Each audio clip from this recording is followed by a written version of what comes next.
শাবান মাসের রোজাটা রাসূল সাল্লাল্লাহু আলাইহি ওয়াসাল্লাম বলেছেন যে 15টা রোজা রাখার পর রোজাটাকে কানেক্ট না করতে, রোজাটাকে ছেড়ে দিতে। তো অনেকে সোম, বৃহস্পতি বা 13, 14, 15 আয়ামে বিচের পর ওটা রাখার পর কি সোম, বৃহস্পতি এভাবে করে কি কানেক্ট করে রামাদানের রোজার শেষ পর্যন্ত করে যাব, নাকি কোরআন সুন্নাহ অনুযায়ী 13, 14, 15 পর কিছু কয়েকদিন তারপর আগে রোজাটা ছেড়ে দেব? এটা যদি একটু কোরআন সুন্নাহ অনুযায়ী বলতেন, জাযাকাল্লাহ খাইরান। আপনার আগে থেকে অভ্যাস আছে আইয়ামে বীজ বা এই সোমবার বৃহস্পতি রোজা রাখা? জি, আমার আগের অভ্যাস আছে। যদি কারো অভ্যাস থাকে সোমবার বৃহস্পতি রোজা রাখা, তো শেষ পর্যন্ত রাখতে পারবে, অর্থাৎ 29 শাবান বা 30 শাবানও যদি বৃহস্পতিবার সোমবার পড়ে তো রাখতে পারবে, কোনো অসুবিধা নেই। আশা করি বোঝা গেছে। জি। আর 15 রমজানের পরে রোজা রাখে না। ইজা বাকিয়া নিসফু শাবান ফালা তাসুমু, বা ইজা বাকিয়া নিসফু মিন শাবান ফালা তাসুমু, যখন শাবানের অর্ধেক থাকবে, 15 পার হয়ে যাবে, তখন তোমরা সিয়াম পালন করিও না। কোন কোন মুহাদ্দিসিন হাদিসটিকে দুর্বল বলেছেন, তিরমিজির হাদিস। আর যদি সেটি সহিহ হয়, আমলযোগ্য হয়, তাহলে সেটি অনুত্তম, নাজায়েজ নয়। সুতরাং 20, 22, 25 শাবানে কেউ যদি রোজা রাখে, শাবানের রোজা, শাবানের সিয়াম তো জায়েজ, এটি অধিকাংশ ওলামাদের মতে। একবারে মিলানো যাবে না। যার অভ্যাস নাই আপনার এতে সোমবার বৃহস্পতিবার সিয়াম পালনের, 29, 30 শাবান তার জন্য সিয়াম পালন করা জায়েজ নয়। কারণ নবী সাল্লাল্লাহু আলাইহি ওয়াসাল্লাম লা তাতাকাদ্দামু রামাযানা বিসাওমি ইয়াওমিন আও ইয়াওমাইন, রমজানের একদিন 2 দিন আগে তোমরা অগ্রিম সিয়াম শুরু করে দিও না। কিসের জন্য? ট্রেনিং এর জন্য, অভ্যস্ত হওয়ার জন্য, অথবা রমজানের সম্মানার্থে যদি হয় তাহলে না জায়েজ। কিন্তু অভ্যাস যদি থাকে তাহলে জায়েজ, যেমন হাদিসে রয়েছে। আল্লাহ তাআলা বলেন। আমার প্রশ্ন হচ্ছে ভোট নিয়ে। সামনেই তো হুম। বাংলাদেশে ভোট জি। আমরা দিব ইনশাল্লাহ। আমরা হুম। কি এই ভোটটা কি দিতে পারবো? বা এই যে গণভোটটাও, যে গণভোটটা কি আমরা দিব? আমাদের আশেপাশে অনেক মুসলমানরাই বলে যে আমাদের খেলাফতে মজলিস এই দলটাকে ভোট দেওয়া উচিত। এটা সম্পর্কে কি বলবেন শেখ? যতগুলি দল রয়েছে, দল হিসাবে যদি ভোট দেন, একটিও দল কোরআন সুন্নাহর নির্ভেজাল অনুসারী নয়। কথা বোঝা গেছে? হয় বেদাতি দল, আর না হইলে অন্য অন্য গুমরাহিতে লিপ্ত। জি। বেদাতি দল, না হয় সেকুলার দল, না হলে জাতীয়তাবাদী দল। সুতরাং পার্টি হিসাবে কোন পার্টিতে জড়িত হয়ে আপনি ইলেকশনে অংশ নেবেন, এটি জায়েজ নয়। বাকি কথা হলো, ব্যক্তি হিসাবে কোন একজন ব্যক্তি ভালো মানুষ, সে ভালো মানুষ যদি আমাদের সমাজে নেতৃত্ব পায়, তাহলে সমাজে অন্তত জুলম অত্যাচার হবে না, অবিচার হবে না। এই উদ্দেশ্যে যদি সাময়িক দেওয়া হয়, এই গণতন্ত্রের কুফরিতে বিশ্বাসী না হয়ে,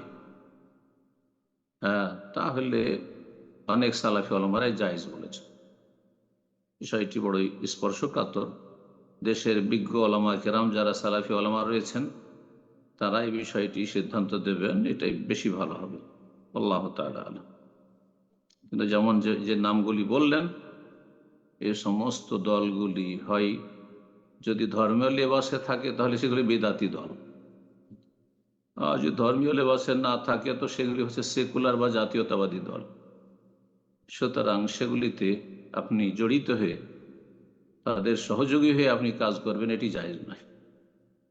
বারাকাল্লাহ ফিক। অ্যাডমিন ভাইদেরকে একটু রিকোয়েস্ট করতে চাচ্ছি, দয়া করে অনেক সময় তাড়াতাড়ি মানে মিউট হয়ে যায়, প্রশ্নটা অনেক সময় কমপ্লিট সম্ভব হয় না, যেহেতু আমরা অনেক কষ্ট করে লাইনে থাকি, আলহামদুলিল্লাহ সুযোগ পাই। তো শেখ, আমার প্রশ্ন আজকে 3 কুলের সূরার যে আমল, এটা সম্পর্কে। যে আলহামদুলিল্লাহ আমরা জানি যে সকাল সন্ধ্যা 3 কুলের পড়ার যে আমলগুলো সেটা, এবং রাতের বেলা ঘুমানোর আগে রাসূল সাল্লাল্লাহু আলাইহি ওয়াসাল্লাম 3 কুল পরে হাতে ফু দিয়ে যে শরীর মাসে করতেন, এবং ওনার মৃত্যুর আগের যন্ত্রণা কমানোর জন্য উনি আয়েশা রাদিয়াল্লাহু আনহাকে এটা বলেছিলেন। তো এই ঘটনাগুলাকে দলিল হিসেবে নিয়ে আমরা কি এটা নিয়মিতভাবে করতে পারি কিনা? যেমন প্রায়ই বিশেষ করে আমি শারীরিক ও মানসিকভাবে খুবই অস্থিরতার ভিতর থাকি। সেটা হয়তো বয়সের কারণে, যে এবং মানে পড়তে বসলে বসতে পারি না, কনসেন্ট্রেশন রাখতে পারি না, প্রচুর ভুল হচ্ছে, ভুলে বা যাচ্ছি। ডাক্তার হয়তো ওইভাবে কোনো রোগ পাচ্ছে না, কিন্তু মানে অলমোস্ট বেডে থাকতে হচ্ছে। তো এইগুলাকে কি আমি দিনের ভিতরে হয়তো 3-4 বারও এরকম অস্থিরতা কাজ করতেছে। তো আমরা কি এইভাবে যখন খারাপ লাগতেছে আমি 3 কুল পরে হাতে ফু দিয়ে শরীরটা মাসা করে নিতে পারবো, যে যন্ত্রণা কমার জন্য বা কিছু? অথবা এখানে আমরা আয়াতুল কুরসিও অ্যাড করতে পারবো কিনা, লাইক প্রোটেক্টিভ হিসেবে?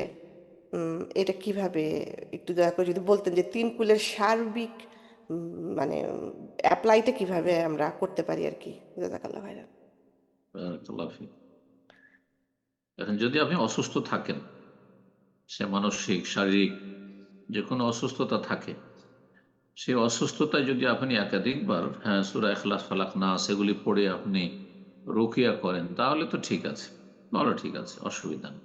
জরুরি নয় যে সকাল সন্ধ্যায় শুধু পড়তে হবে, আর ঘুমের সময় পড়তে হবে, আর অন্য সময় পড়তে হবে না, এমন কথা নেই। বুঝতে পেরেছেন? পড়তে পারবেন দিনে 2বার, 3বার, 4বারও যদি হয়, অসুবিধা নেই, পড়তে পারবেন আর রুকিয়া করতে পারবেন। কিন্তু পারবেন না কোনটা? যেটা হচ্ছে যে আমি অগ্রিম কিসের জন্য? নিজের প্রোটেকশনের জন্য। কেন অনেক ভাই বোনের এই ধরনের কাজ করেন, বাচ্চাদেরকে নিয়ে ডেলি রুকিয়া করেন, সকাল সন্ধ্যার জিকির আজকার পড়ে ছেলে মেয়েকে রুকিয়া করেন। এটা জায়েজ না। কারণ নবী সাল্লাল্লাহু আলাইহি ওয়াসাল্লাম, সাহাবায়ে কেরাম এমনটা করেননি। সকাল সন্ধ্যার জিকিরগুলি দিয়ে ছেলে মেয়েকে রুকিয়া করবেন এমনিতে, অথচ আপনার ছেলে মেয়ে সুস্থ আছে। বুঝতে পেরেছেন? কারণ মানুষ যখন সুস্থ থাকে, তারপরেও যখন তার ভ্রম হয় যে কি জানি আমি অসুস্থ হয়ে যাবো, কি জানি কারো কুদৃষ্টি না লেগে যায়, না লেগে যায়, অস্বস্থা, তখন কি হয়ে যায়? সেটা সব প্রকট হয়ে যায়, শক্ত হয়ে যায়। যার ফলে হয় কি, যে তখন সেটা একটা রোগে দাঁড়িয়ে যায়। জি, তো এমনটা যাতে না হয়। বাকি কথা হলো যে আপনি যেমনটা বললেন, আল্লাহ শেফা দান করুন, আল্লাহ মারাদানা মারাদাল মুসলিমিন।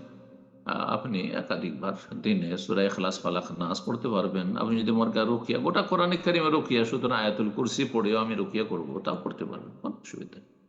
আল্লাহ তাআলা। যে কোনো পর্দানসীন মহিলা তার স্বামী নিকটাত্মীয়র মানে বিবাহের ক্ষেত্রে, যেখানে কিনা আপনার ফ্রি মিক্সিং আছে বা বাদ্যবাজনাও আছে, মানে মানে অত বেশি দিনদার না যে ফ্যামিলি গুলোতে যেরকম ভাবে বিয়ে শাদী গুলো হয় আর কি, অনুষ্ঠান করে, আহ গায়ে হলুদ করে, এটা সেটা করে।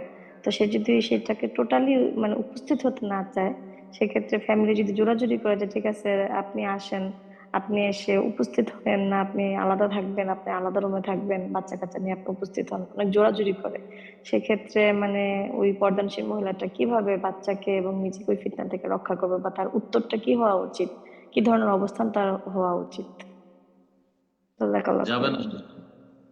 যেখানে ফ্রি মিক্সিং রয়েছে, বিবাহ শাদীর অনুষ্ঠানে বা যে কোনো অনুষ্ঠানে, অথবা সেখানে আহ, আহ, গান বাজনা হবে, এক কথা ইসলাম বিরোধী কোনো কিছু হবে, আর সেটা আপনি বন্ধ করতে পারছেন না, তাহলে সেখানে অংশ নেওয়া জায়েজ নয়। যদি তারা আপনার খুব হিতাকাঙ্ক্ষী হয় আর আপনার প্রিয়জন হয়, আপনাকে চাই যে আপনি সেখানে উপস্থিত হন, তাহলে বলবেন যে পাপগুলি বন্ধ করে দাও, আমি চলে আসছি। আপনার মাধ্যমে আল্লাহ যদি সেখানে সেই মজলিসকে বা সেই অনুষ্ঠানকে পাপ মুক্ত করে, এটি বড় পাওয়া এবং আল্লাহ সন্তুষ্টির কাজ, তাহলে যাবেন। আর যদি না আমরা পাপ করতে থাকবো, আপনি ঘরে লুকিয়ে থাকেন, তাহলে তো আপনি দুর্বল। ইসলাম দুর্বল বাতিলের কাছে, না, কখনো যাবেন না সেখানে। জি, কখনো যাবেন না। আল্লাহ হেদায়েত দান করুন, আল্লাহ হেফাজত করুন। কারো কথা শুনবেন না, স্বামীর কথা শুনবেন না সেখানে। জি। সে ফিনল্যান্ডের যে জন্ম নিয়ন্ত্রণ পদ্ধতিটি আছে, ওটা আমি ব্যবহার করতেছি কি তো। কি বুঝলাম না? জন্ম নিয়ন্ত্রণ পদ্ধতি আচ্ছা, আচ্ছা। হুম। অস্থায়ী না স্থায়ী? আহ 8 বছর, হুম। আট মানে বছরের কন্টিনিউ করতে হবে? মানে এমন যে একবার একবার ব্যবহার করলে আর 8 বছর ছেলে মেয়ে হবে না? হ্যাঁ, এরকম বলছে যে 8 বছর বা 5 বছরের মধ্যে। না, সম- এত এত গ্যাপ দেওয়া জায়েজ নয়। কি জন্য না খাওয়াইতে এটা পারবেন কিসের জন্য? আল্লাহ খাওয়াবেন। না, না এটা আমি যে কোনো সময়, আবার বলছে যে যে কোনো সময় আমি বের করতে পারবো, এরকম আমার চিন্তা ভাবনা আছে। না, এত গ্যাপ দেওয়া জায়েজ নয়, এত গ্যাপ দেওয়া জায়েজ নয়। ঠিক আছে, আমি এর আগে আলোচনা করেছি বিষয়গুলি। 2 বছর বাচ্চা দুধ পান করবে তার অধিকার, আর 6 মাস থেকে নিয়ে 10 মাস, 9 মাস, 10 মাস গর্ভধারণ করবে সেটা অধিকার, হ্যাঁ, একজন মহিলার। সুতরাং 3 বছর, 3.5 বছর, 4 বছর এই ম্যাক্সিমাম যদি গ্যাপ দেয় তাহলে তো ঠিক আছে। কিন্তু 8 বছর, 10 বছর পরে একটা করে বাচ্চা নেবে, তো অটোমেটিকলি দুটোর বেশি বাচ্চা হবে না, এটা জায়েজ নাই। এইভাবে জন্ম নিয়ন্ত্রণ জায়েজ নাই, তার একটা সীমা আছে জায়েজের। জি, বারাকাল্লাহ। শায়েখ, আমি নিউ ইয়র্ক থেকে বলছি। আমারও জাকাতের প্রসঙ্গে একটা প্রশ্ন।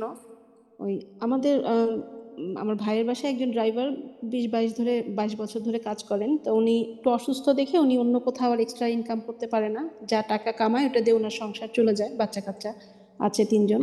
তো উনি একটা ওনার ভাইয়ের সাথে একটা জমি কিনতে চাচ্ছে, যাতে উনি যখন কাজ করতে পারবেন না তখন অ্যাটলিস্ট থাকতে পারে। তো এই ক্ষেত্রে কি জাকাতের টাকা দেওয়া জায়েজ আছে? দিতে পারবো? জাকাতের টাকা দিয়ে জমি কিনে দেওয়া জায়েজ নয়। জাকাতের টাকা দিয়ে চিকিৎসা করে দিতে পারবেন, যে চিকিৎসা, তার সংসার চলে যাচ্ছে তার বেতনের টাকা দিয়ে, কিন্তু চিকিৎসা করাতে পারছে না, তখন করতে পারবেন। কিন্তু তার ফিউচারের জন্য জমি কিনে রাখবে আর জাকাত দিবেন না, জায়েজ নয়। তারপরে যারা আপনার অধীনে কাজ করছে, কর্মচারী অথবা ড্রাইভার, তাদের ক্ষেত্রে আরেকটি বিষয় লক্ষ্য রাখবেন, সেটা হচ্ছে যে জাকাত দিয়ে যেন সামান্য আপনার স্বার্থ হাসিল না করেন। যে জাকাতের একটা মোটা অঙ্কের টাকা আমার ড্রাইভারটিকে দিয়ে দেবো বা আমার হাউসমেট কাজের মেয়েটিকে দিয়ে দেবো, তাহলে একটু সুদৃষ্টি রাখবে, কাজকর্ম ভালো আন্তরিকতার সাথে করবে, তাহলে জাকাত আদায় হবে না। জাকাত ফরজ এবাদত, এতে পুরোপুরি এখলাসের সাথে সেটি করতে হবে আল্লাহ সন্তুষ্টির জন্য। তাতে সামান্য কিছু স্বার্থ যদি থাকে তাহলে সেটি আদায় হবে না। এ কথা অনেকেই হয়তো খেয়াল করেন না, দিচ্ছেন আপনার অধীনের লোককে, আর তার সেও ভাবলো যে মালিকের পক্ষ থেকে বেতন ছাড়া তো অনেক কিছু পাচ্ছি, সুতরাং তার কাজটা একটু ভালোভাবে করতে হবে। হ্যাঁ, না, জায়েজ নাই। জি, সতর্ক সাবধান বলে দেবেন স্পষ্ট, এটা জাকাতের পয়সা।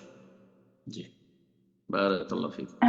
প্রশ্নটা হচ্ছে জাকাত সংক্রান্ত। একজন লোক, উনি জাকাত প্রাপ্ত, মানে জাকাত খেতে পারবে এরকম, বাট উনি আবার আরেকজনকে এই জাকাতের টাকা থেকে গিফট দিছে, তো ওনাকে কি জাকাত দেওয়া যাবে? যিনি জাকাত খেতে পারবে ওনাকে? উনি যদি 8 শ্রেণীর কোনো এক শ্রেণীর আওতাভুক্ত হন, যার সম্পর্কে জিজ্ঞাসা করলেন, বিসমিল্লাহ আলহামদুলিল্লাহ সালাতু ওয়াসসালামু আলা রাসূলিল্লাহ, বলছেন যে কোন একজন জাকাতের হকদার। জাকাতের হকদার বলতে 8 শ্রেণীর কোন এক শ্রেণীর আওতাভুক্ত হইতে হবে। ইন্নামাস সাদাকাতু লিল ফুকারা ওয়াল মাসাকিন, আল আয়া, সূরা তওবার আয়াত নম্বর 60। কোন এক শ্রেণীর আওতাভুক্ত যদি হন আর যদি জাকাত নিতে চান, তাহলে জাকাতের হকদার তিনি। আর জাকাত যখন নিয়ে নিলেন তিনি, তার হাতে চলে আসলো, তিনি পুরোপুরি তার মালিক হয়ে গেলেন। তারপরে সেটা থেকে তিনি তার সংসারের প্রয়োজন পুরা করতে পারেন, ঋণ পরিশোধ করতে পারেন, আবার কাউকে উপঢৌকন গিফটও দিতে পারেন, জায়েজ আছে। কিন্তু সবকিছু চলে যাচ্ছে, শুধু গিফট দেওয়ার জন্য কেউ যে জাকাত নেবে, এটা জায়েজ হবে না। হ্যাঁ, উনি জানিয়েছেন তার প্রয়োজন, আর প্রয়োজনের মধ্য থেকে কিছু গিফট দিচ্ছেন তিনি, ওই পয়সা থেকে, যে পয়সা তিনি জাকাত হিসাবে নিয়েছেন, জায়েজ রয়েছে। এক কথা, একজন যখন মালিক হয়ে যায় জাকাতের হকদার হওয়ার মাধ্যমে, তখন সেটাতে পুরো নিয়ন্ত্রণ করতে পারবে। সে নিজে খেতে পারবে, অন্যকে খাওয়াতে পারবে, সচ্ছল ব্যক্তিকে খাওয়াতে পারবে, হাদিয়া তোহফা দিতে পারবে। জি, বারাকাল্লাহ ফিক।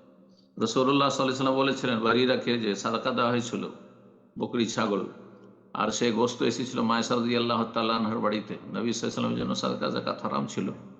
তো বললেন কে সাদাকাতুন ওয়া লানা হাদিয়া, বারিরা তোমার জন্য এটি সাদাকা, কিন্তু আমাদের জন্য হাদিয়া, আমাকে তুমি হাদিয়া দিলে আমি খেতে পারি। বারাকাল্লাহ ফিক। প্রশ্নটা হচ্ছে, শুবহাত আর শয়তানের সন্দেহের মধ্যে পার্থক্য কি, আর শুবহাত থেকে পরিত্রাণ পাওয়ার উপায়টা কি? শুবহাত আর শয়তানের, সন্দেহের মধ্যে। শয়তানের সন্দেহ না শয়তানের ওয়াসওয়াসা? শয়তানের ওয়াসওয়াসা। ওয়াসওয়াসা কুমন্ত্রণা, আর শুবহাত মানে সংশয়, সন্দেহ। শুবহাত মানে সন্দেহ বা সংশয়, কথা বুঝতে পেরেছেন?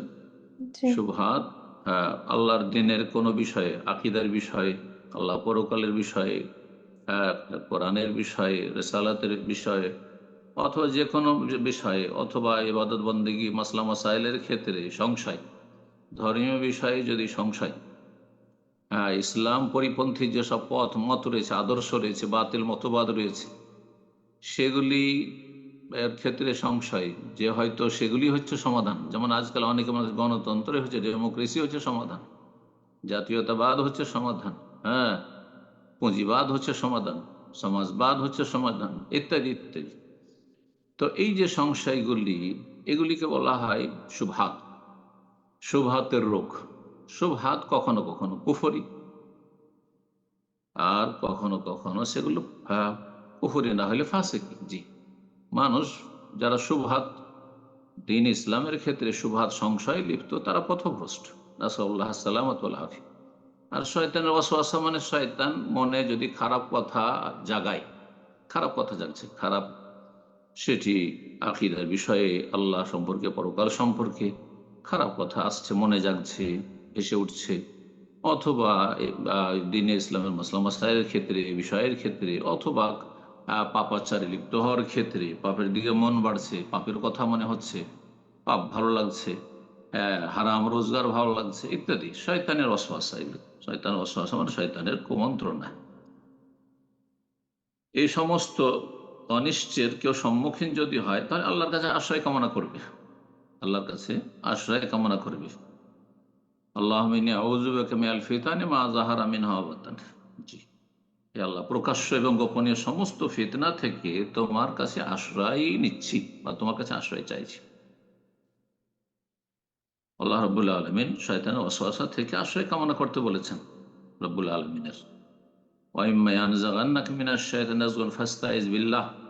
যদি শয়তানের পক্ষ থেকে কোনো রকমের ওয়াসওয়াসা কুমন্ত্রণা আসে, মনে খারাপ কথা জেগে উঠে, তাহলে ফাস্তাইজ বিল্লাহ, আল্লাহর কাছে আশ্রয় কামনা কর, যে আল্লাহ তুমি রক্ষা করো। আউযু বিল্লাহ, আউযু বিল্লাহি মিনাশ শাইতানির রাজিম, শয়তানের অনিষ্ট থেকে, দুনিয়ার সমস্ত রকমের ফিতনা, সমস্ত রকমের অনিষ্ট থেকে। জি, আউযু মিন শাররি মা খালাক, আল্লাহ তোমার সৃষ্টির অনিষ্ট থেকে আশ্রয় কামনা করছি।